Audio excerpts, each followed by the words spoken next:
Hello बच्चों, चलिए प्रश्न को पढ़ते। इसमें लिखा है, एक मनुष्य 11 किलोमीटर की दूरी पर स्थित दो खंभों को पृथक पृथक देखना चाहता है। इन खंभों के बीच की दूरी लगभग कितनी होनी चाहिए जिससे कि वो पृथक पृथक देख पाए। तो यहाँ पर चार विकल्प दिए गए, सही विकल्प का चयन करना है। तो चलिए बच्चों, इस प्रश्न की मूल अवधारणा को हम देख लेते हैं। बच्चों हम यहाँ पर देख लेते हैं कि मनुष्य के नेत्र की जो विभेदन सीमा होती है वो कितना होती है बच्चों। तो स्वस्थ मनुष्य के नेत्र की विभेदन सीमा जो होती है बच्चों, विभेदन सीमा 1 मिनट होती है बच्चों।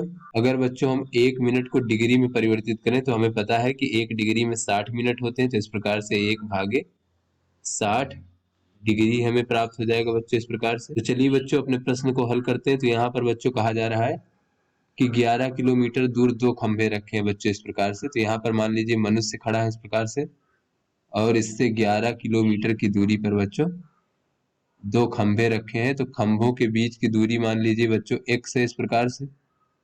और ये दूरी बच्चों 11 किलोमीटर यानी 11,000 मीटर कह सकते हैं इसको। तो बच्चों ये x का मान कितना होना चाहिए जिससे कि इन दोनों खंभों को अलग अलग देख सके। तो बच्चों यहाँ पर ये कोण अगर हम थीटा मान ले बच्चों, तो ये थीटा का मान जो है बच्चों विभेदन सीमा के बराबर होना चाहिए, जो कि बच्चों 1/60 डिग्री है।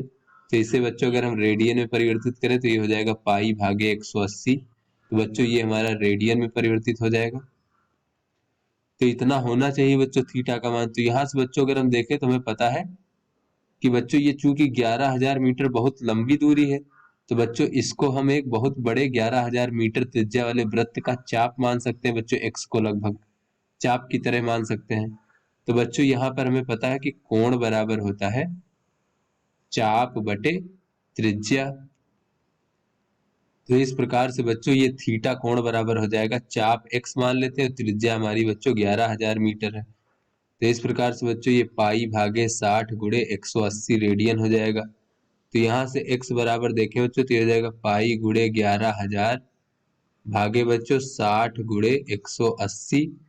तो इस प्रकार से इसको जब हम हल करेंगे तो हो जाएगा 3.19 मीटर।